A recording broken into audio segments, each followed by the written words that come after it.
जब पता होगा कि आपने भोजन किया है तभी मुझे तृप्ति मिलेगी आर्य। तभी मुझे भोजन करने की इच्छा होगी कि आपके कंठ से ग्रास न उतरने का विचार ही मुझे भयभीत कर रहा है आर्य।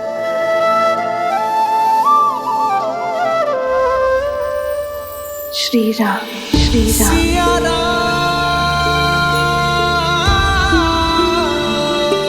सीते,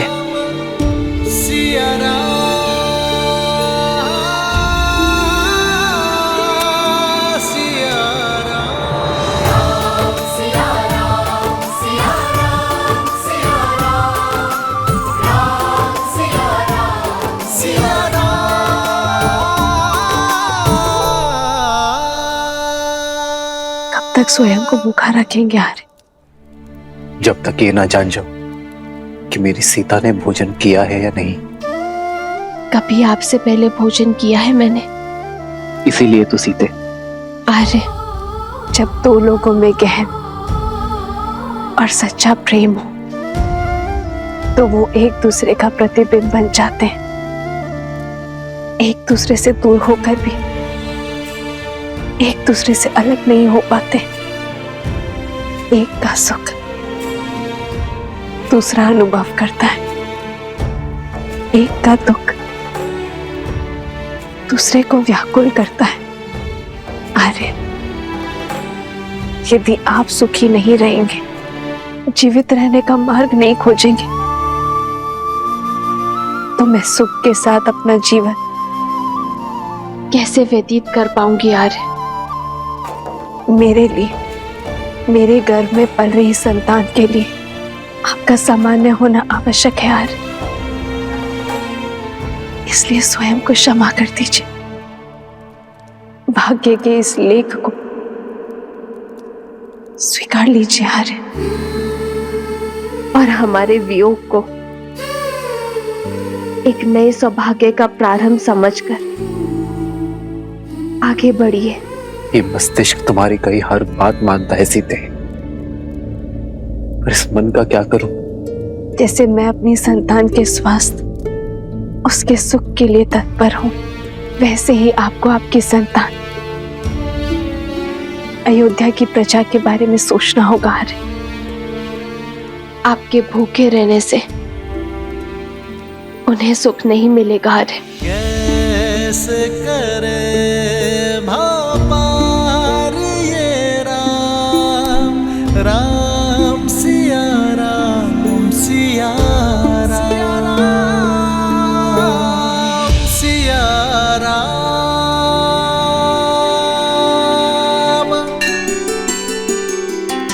प्रेम समर्पण करुणा ज्ञान से है भरा दो प्यारा नाम। जय सिया राम, जय जय सिया राम, जय सिया राम, जय जय सिया राम। मैं जानता हूं सीते, जब तक मेरे मुख में ग्रास नहीं जाएगा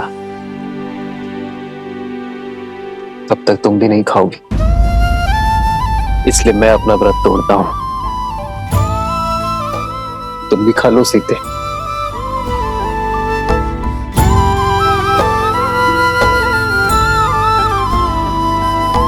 राम सिया राम, जय जय राम, राम सिया राम, जय जय राम।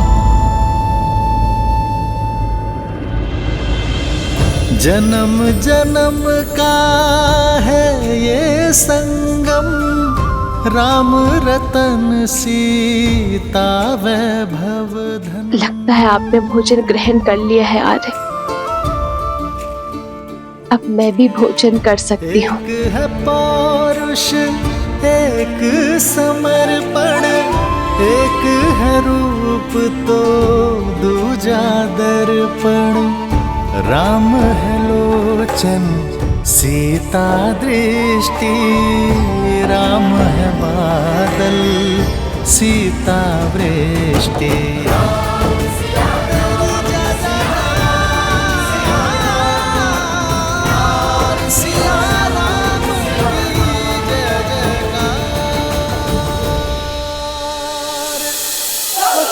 बचाओ बचाओ बचाओ बचाओ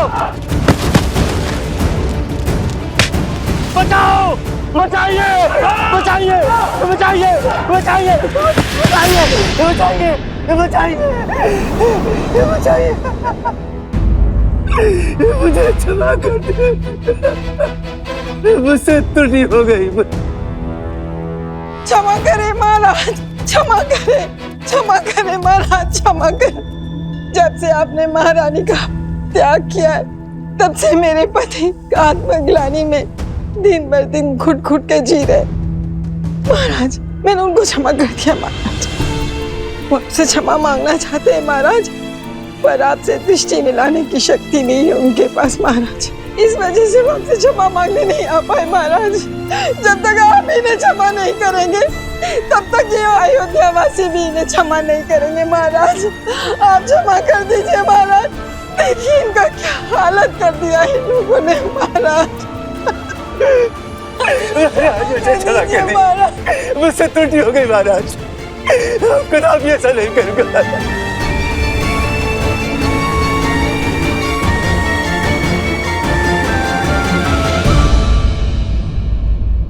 उठिए देवी, उठो। इन नगर वासियों का कोई अपराध नहीं है, इन्होंने कोई दोष नहीं किया है। मैं जानता हूं महाराज, मैं इसी योग्य हूं, मुझे क्षमा कर दीजिए महाराज, मेरी मति भ्रमित हो गई थी महाराज, मुझे क्षमा कर दीजिए प्रभु, मुझे क्षमा कर दीजिए। मैं तुम्हें क्षमा करता हूं वस्त्रक, किंतु क्षमा के साथ साथ दायित्व भी आता है। मैं आज तुम्हें एक दायित्व सौंपता हूं कि तुम ना केवल अपनी पत्नी को सम्मान सहित अपने जीवन में सम्मिलित करोगे, बल्कि अपने राज्य की रक्षा भी करोगे। यह ध्यान रखोगे कि लोक अपवाद से कोई भी किसी भी तरह प्रभावित ना हो।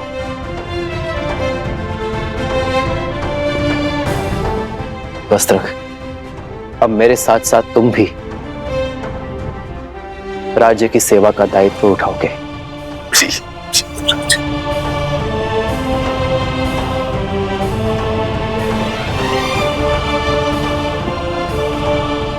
मैं जानता हूं आप सभी व्याकुल हैं,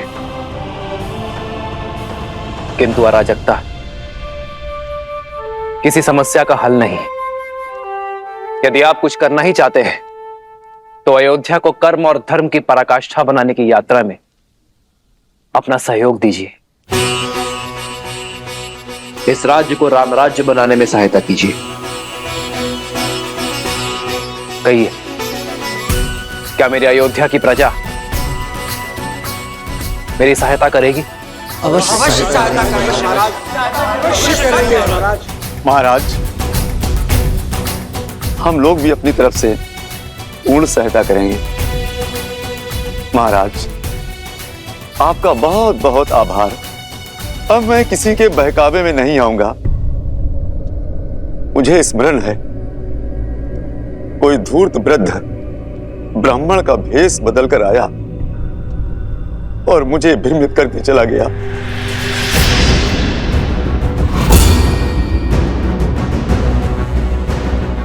वस्त्रक, किस वृद्ध ब्राह्मण के बारे में कह रहे हो तुम? कौन है वो, कहां रहता है, बताओ मुझे। मैं उसे घसीट कर यहाँ इस सभा में लेकर आऊंगा। जिसने मेरी भाभी मां पर इतना बड़ा लांछन लगाया है, उसे तो पाताल से भी घसीट कर लाएगा ये लक्ष्मण। लक्ष्मण, संदेह फैलाने वाले को पकड़ने का कोई औचित्य नहीं है। औचित्य है महाराज। ये वही व्यक्ति है जिसके कारण आपने मेरी भाभी मां को वनवास दे दिया है। हमारा समस्त परिवार तार-तार हो चुका है और आप कह रहे हैं कि उसका सत्य जानकर भी इतने शांत कैसे रह सकते हैं आप? यही तो वो व्यक्ति चाहता है कि हमारा बल, हमारा श्रम हम व्यर्थ करें। हमें हमारी शक्ति, हमारे बल को लोकअपवाद फैलाने वाले को पकड़ने में नहीं, बल्कि स्वयं और राज्य को इतना सशक्त बनाने में लगानी चाहिए कि भविष्य में कोई भी लोकअपवाद हमें प्रभावित ना कर सके।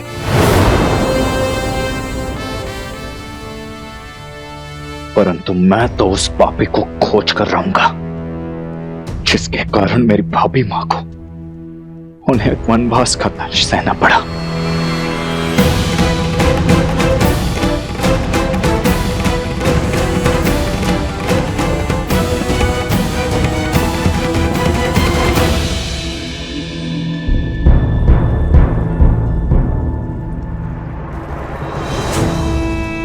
उत्तम नहीं, अति उत्तम उत्तर दिया है उस राम ने मेरे छल का। करुणा और त्याग का आवरण ओढ़कर छल का ऐसा लट्टू फेंका है कि सब चारों खाने चित त्याग का डंका बजाकर पुनः अयोध्या का प्रेम पा लिया। बड़ा चतुर निकला ये सूर्यवंशी, पर मैं भी सहस्त्रमुख रावण हूं। सहस्त्रमुख रावण, छल के हर खेल का महारथी। तो बातें ही बनाते रहेंगे या दिखाएंगे जौहर अपना? वहां धर्म का स्वरूप वो राम राज्य बना रहा है, अनंत काल तक पूजे जाने का मार्ग प्रशस्त कर रहा है, और तुम एक क्षण की ये जीत का उत्साह मना रहे हो। मूर्ख, असुर तो हो, बलवान पर बुद्धिहीन। परिस्थिति चाहे घर के भीतर की हो या राज्य के अंदर की, रणनीति सदा ही उभरती परिस्थितियों की प्रतिक्रिया होती है। तो फिर इस परिस्थिति से लड़ने के लिए तुम्हारे पास क्या योजना है भैया? यात्रा, अपनी माया से सीता को खोजने की तीर्थ यात्रा, और उसके बाद मुझे उसे खोजना है जो मेरी योजना का सहायक बने, अपने प्राणों की आहुति देकर मेरे लिए सफलता की सीढ़ी बने। कौन? धीरज रखो प्रिय बहन, धीरे धीरे तुम्हें साफ दिखाई और सुनाई देने लगेगा। आशा करती हूँ कि इस बार जीत तुम्हारी ही होगी, और यदि नहीं हुई तो इस प्रतिशोध की पतवार मुझे ही थामनी होगी।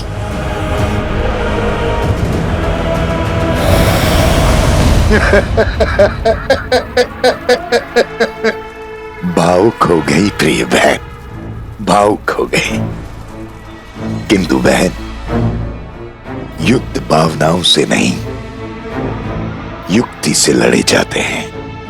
युक्ति से यात्रा आरंभ हो।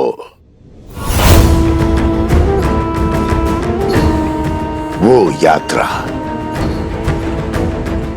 जो सीता तक जाकर पूरी होगी। मैं आ रहा हूं देवी सीता, मैं आ रहा हूं।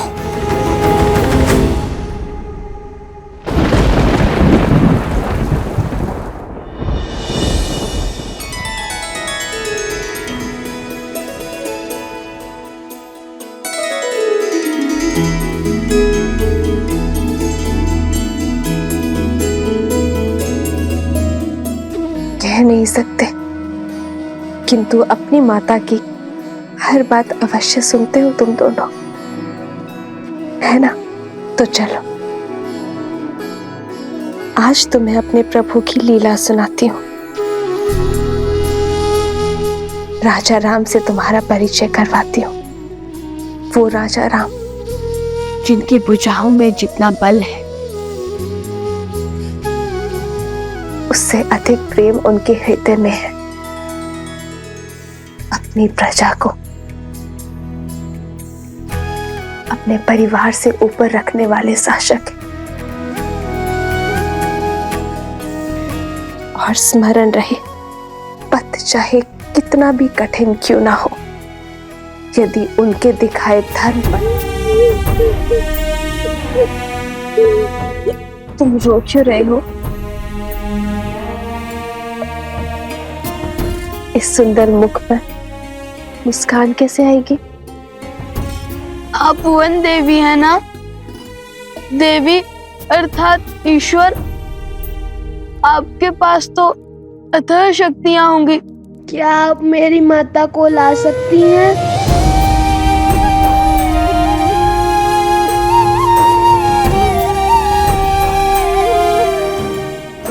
कुमुदनी,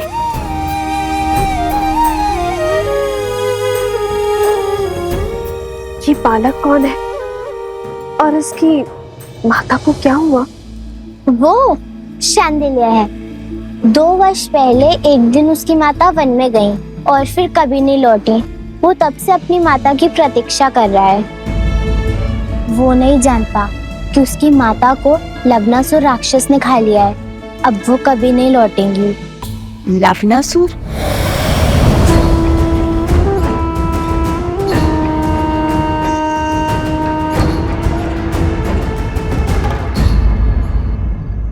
पुत्र अर्जुन,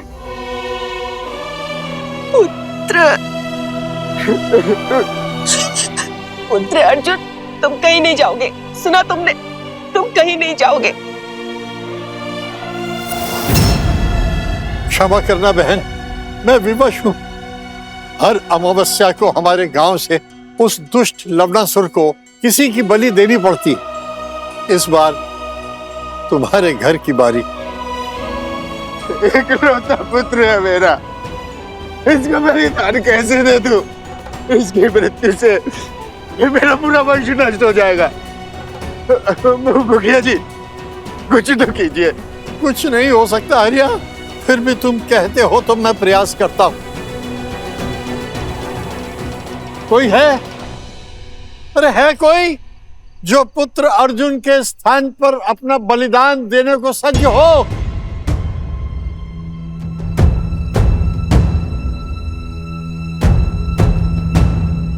गुरु माँ कहती है यहाँ से कुछ ही दूर कौशल राज की सीमाओं के बाद एक नगर है, मधुपुरी। लवणासुर वहीं का राजा है। वो मनुष्यों का आहार करता है और कभी कभी कौशल की सीमाओं के पास आक्रमण कर मनुष्यों को खा जाता है।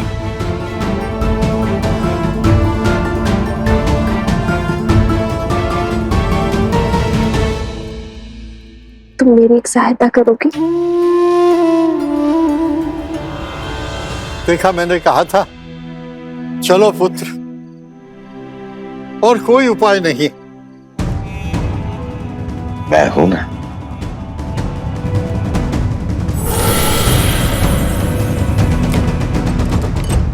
रुक जाओ।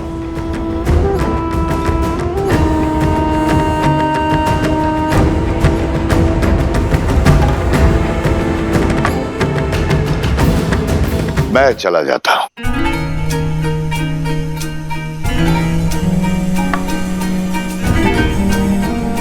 तीर्थ यात्रा पर जा रहा, मुक्ति पाने। अच्छा अवसर प्राप्त हुआ है। मुझे जीवन से कोई मोह नहीं है। मैं सच्च हूं। प्राणों की आहुति तो देनी पड़ेगी। धन्य हैं आप। आप जैसे महापुरुष कहाँ मिलते हैं संसार में। आपका बहुत बहुत धन्यवाद। आओ मित्र।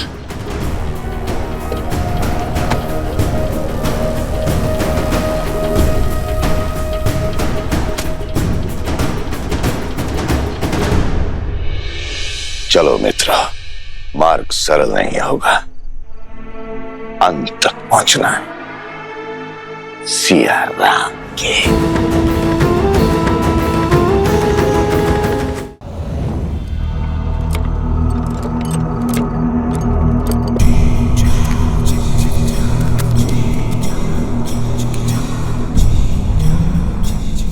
आओ लवनासुर, आज अमावस्या की रात्रि है, भक्षण करो मेरा, लेकिन मेरे गांव वालों को छोड़ दो। लवनासुर!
ये क्या था? सहस्त्रमुख रावण। सहस्त्रमुख?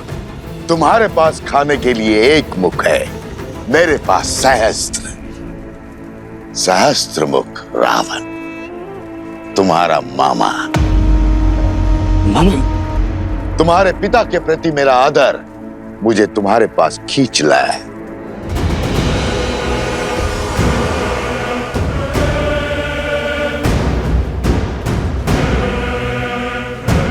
असुर आदर से नहीं, स्वार्थ से आते हैं। स्वार्थ हो या भूख, मैं शांत करने आया। बड़ी दया आ रही है मुझे तुम पर। महान असुर, मधुर राक्षस के पुत्र होकर ऐसी दीनता। अपने पिता की दी हुई सौगात इस मधुपुरी राज्य में ही संतुष्ट हो। छोटे मोटे कीड़े मकोड़े जैसे मनुष्यों को खाकर जी रहे, शर्म नहीं आती? स्वार्थ आज भूख का बहाना बन के आया है। यदि मेरे मामा ना होते तो अभी अपनी भूख को शांत कर देता और आपके साथ खेल में नहीं उलझता। मैं उलझाने नहीं, उत्साह बढ़ाने आया हूं। प्रतिशोध का उत्साह बढ़ाने। लंकेश की मृत्यु का प्रतिशोध लेने आया हूं मैं उस राम से, उस राम से जिसने राक्षसों की गरिमा और सम्मान का अंत किया है, लंका से लंकेश और राक्षसों से रावण को छीना है। अब मुझे उस राम को पराजित करना है। उसकी शक्ति, उसकी पत्नी को उसके पराजय का दृश्य दिखाना है। पर उसको ही क्यों? नर की शक्ति उसकी पत्नी होती है। नर यदि बलवान देह है तो पत्नी रीढ़ की हड्डी। बिना रीढ़ की हड्डी के बलवान देह का कोई महत्व नहीं। इसलिए हमें वार देह पर नहीं, रीढ़ की हड्डी पर करना होगा। सुना है कि सीता साक्षात लक्ष्मी का अवतार है, किंतु है तो मानव, निर्बल। यदि तुम सीता को पकड़ने में कामयाब हो गए तो राम की जय जयकार पराजय के नाद में बदल जाएगी। केवल देवता ही नहीं, साक्षात महादेव भी तुम्हारी शक्ति के सामने शीश झुकाएंगे। अच्छा,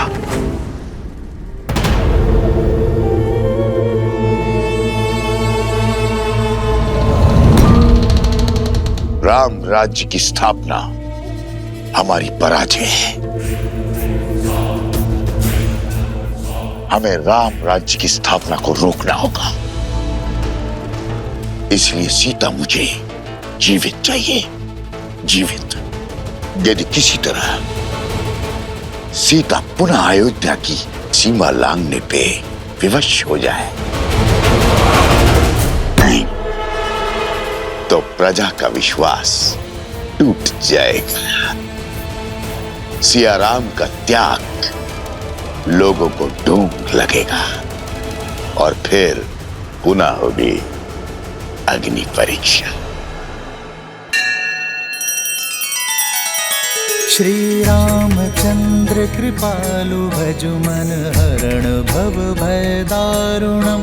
नव कंज लोचन कंज मुख कर कंज पद कंजारुणम।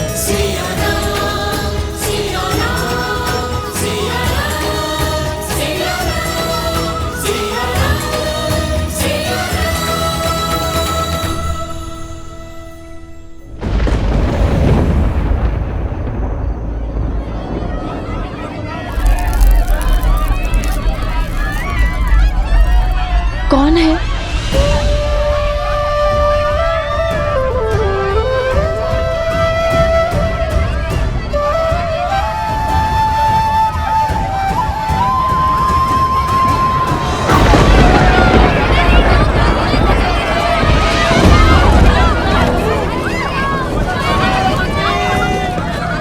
हमारी सहायता कीजिए, हमारे घर जल रहे हैं। यहाँ पे शरण लीजिए।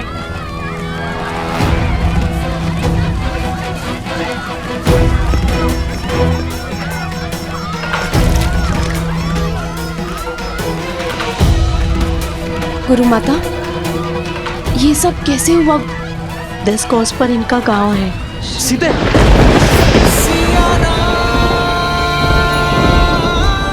सीते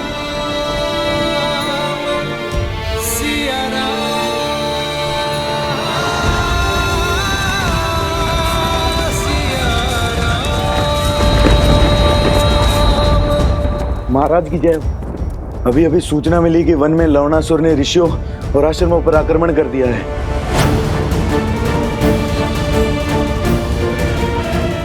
लवणासुर? कहीं उसका मंतव्य मेरी सीता को क्षति पहुंचाना तो नहीं? वन देवी, मैंने सुना है यहाँ पर किसी लवणासुर का प्रकोप है। क्या वो हम सबको मार देगा? मेरी माता को भी? किसी को कुछ नहीं होगा, ना तुम्हें और ना ही तुम्हारी माँ को।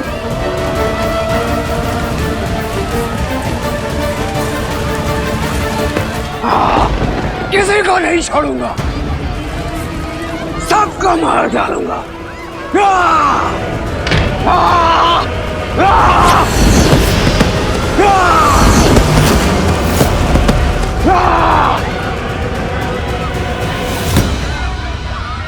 लवणासुर, हर अमावस्या को हमने एक नर बलि देने का वचन दिया था और उसे निभाया भी। फिर इतना हाहाकार, इतना क्रोध क्यों? ये क्रोध नहीं, प्रतिशोध है। और यहाँ केवल राक्षस रहेंगे।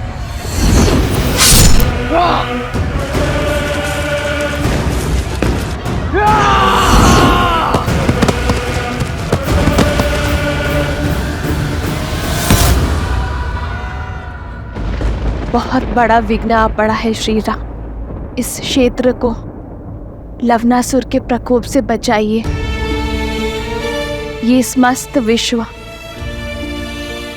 आपका राज्य है आर्य, आपकी प्रजा है आर्य।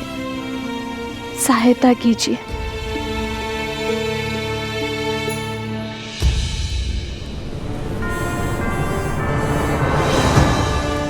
उत्तर की ओर यहां मधुपुरी नाम की एक नगरी है। लवणासुर यहां अधर्म का राज चलाता है, परंतु अचानक उसने इसके समीप बसे कोसल राज्य की सीमा क्षेत्र पर आक्रमण किया है। वहां वो वनवासियों को मार रहा है। गांव के गांव खाली हो रहे हैं। हमें शीघ्र अतिशीघ्र कुछ करना होगा। पाप की शक्ति पुण्य से सदा कम होती है। मधुपुर की प्रजा की सहायता के लिए भैया के आशीर्वाद से लवणासुर से युद्ध करने मैं जाऊंगा। अयोध्या का सेनापति मैं हूं, इसीलिए लवणासुर से युद्ध करने के लिए भी मैं ही जाऊंगा। नहीं भैया, ये अवसर मुझे दीजिए। भरत भैया 14 वर्ष तक आपकी सेवा का लाभ उठा चुके हैं। लक्ष्मण भैया आपकी ढाल बनकर रहे हैं। आपके साथ भीषण युद्ध लड़े उन्होंने। कृपया मुझे लवणासुर को मारकर अपनी प्रजा की रक्षा और पराक्रम के प्रदर्शन का अवसर दीजिए।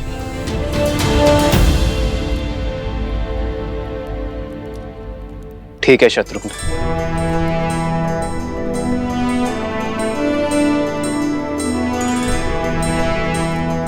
कूच की तैयारी करो शत्रुघ्न। मधुपुरी की प्रजा को एक नए राजा की आवश्यकता होगी। मुझे विश्वास है कि तुम लवणासुर का वध करने में सक्षम होगे, इसलिए कूच करने से पूर्व एक कार्य करना आवश्यक है शत्रुघ्न।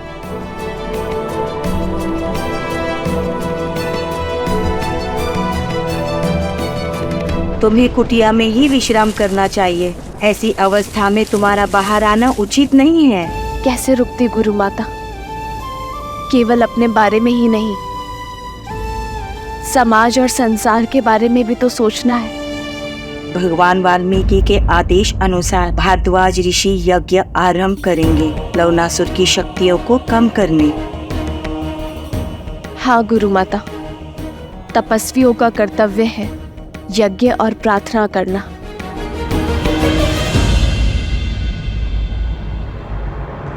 और मेरे श्री राम ना कर्तव्य अवश्य पूर्ण करेंगे। बस उन्हें सूचना मिलने भर की देर है।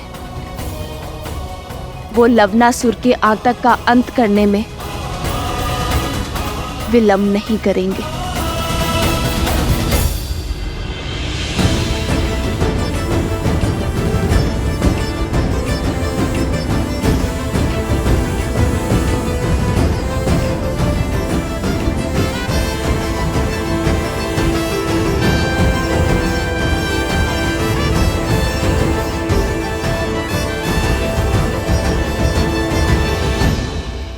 आज से शत्रुघ्न मधु राज्य का राजा है।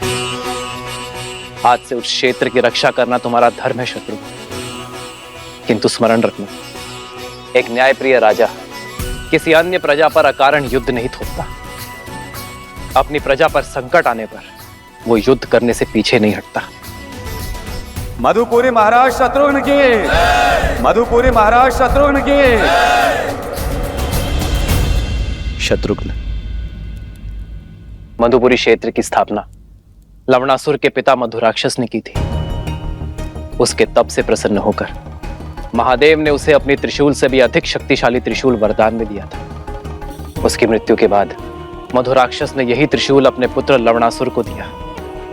उस त्रिशूल की शक्ति से लवणासुर ने तीनों लोकों में हाहाकार मचाया। उसकी प्रजा उससे अत्यंत भयभीत है शत्रुघ्न। अब तक तो वो शांत था, किंतु अब उसके प्रकोप ने हर सीमा लांघ दी है। हमारी राज्य के सीमा के निकट प्रहार करने का दुस्साहस किया, प्रजा को कष्ट पहुंचाया। अब तुम्हें इसका प्रतिघात लेना होगा। यशस्वी भव।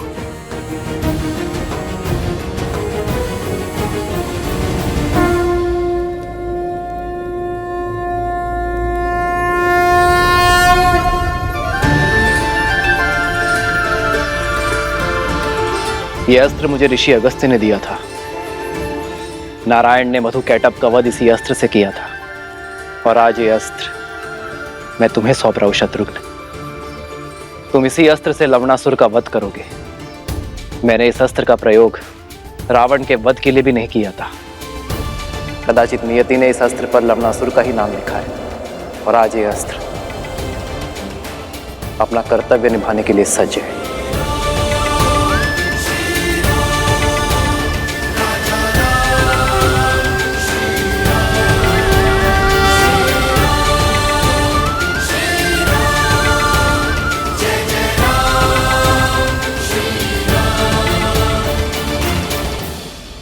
विजयी भव।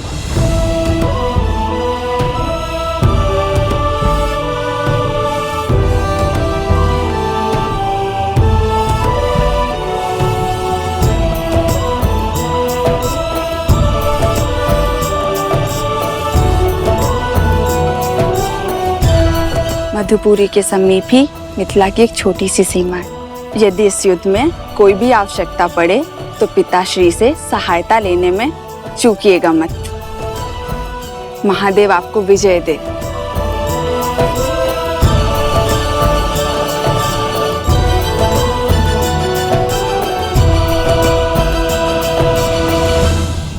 भगवान वाल्मीकि का आदेश है, सभी आश्रम जनों को अनुष्ठान में बैठ मंत्रोच्चार करना है। ओम शांति शांति स्वाहा।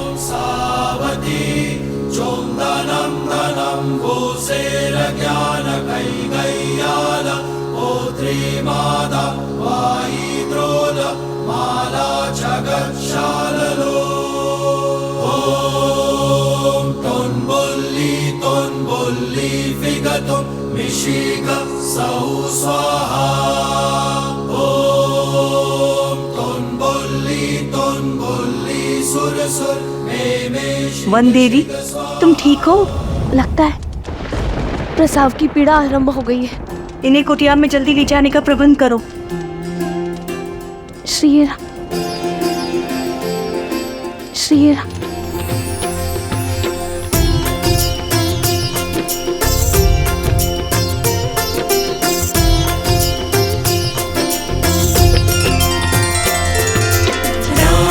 सिया राम जय जय राम, राम सिया राम जय जय। ये कैसा संकेत है?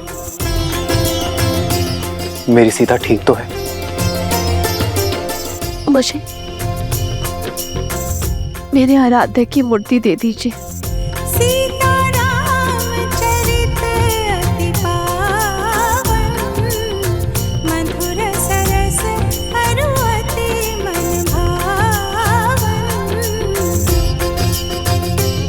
मेरे पूर्वजों, मेरी सीता की रक्षा करना।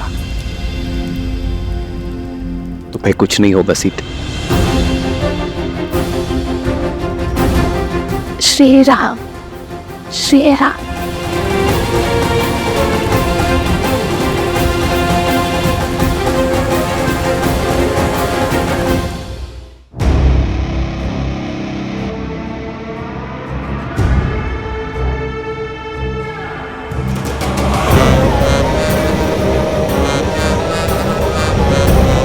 सीमा तो सुरक्षित है आश्रमवासियों। हम सीमा पार करके अंदर नहीं आ सकते, लेकिन तुम लोगों को बाहर तो ला सकते हैं।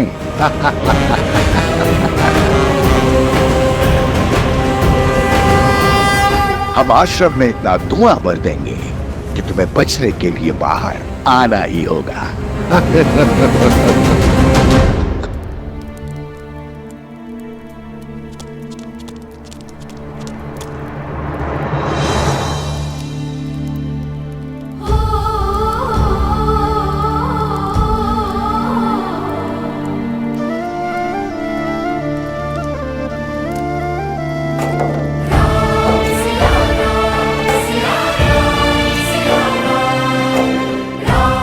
सीते,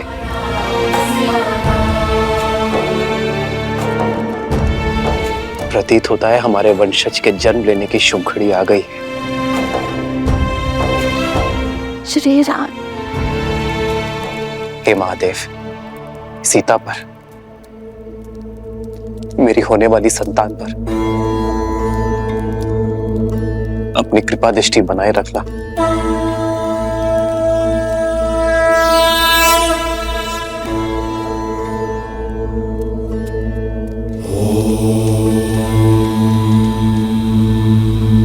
चिंता का कारण दिखाई दे रहा है ऋषिवर।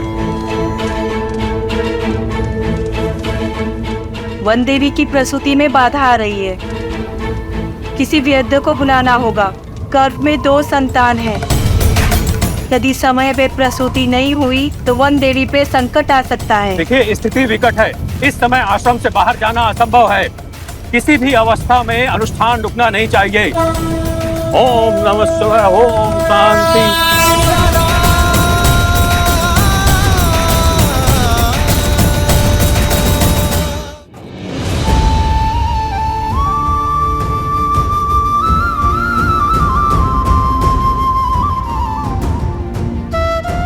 श्री राम, श्री राम।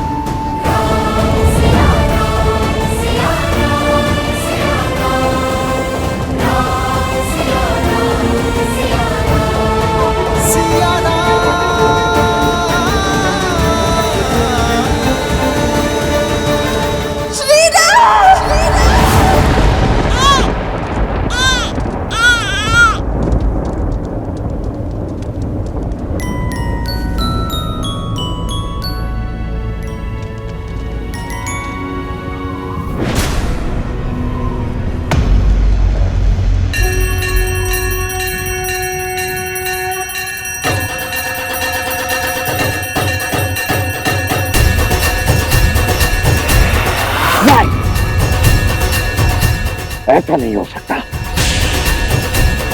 मंगलम भगवान विष्णु मंगलम गरुड़ध्वज मंगलम पुंडरीकाक्ष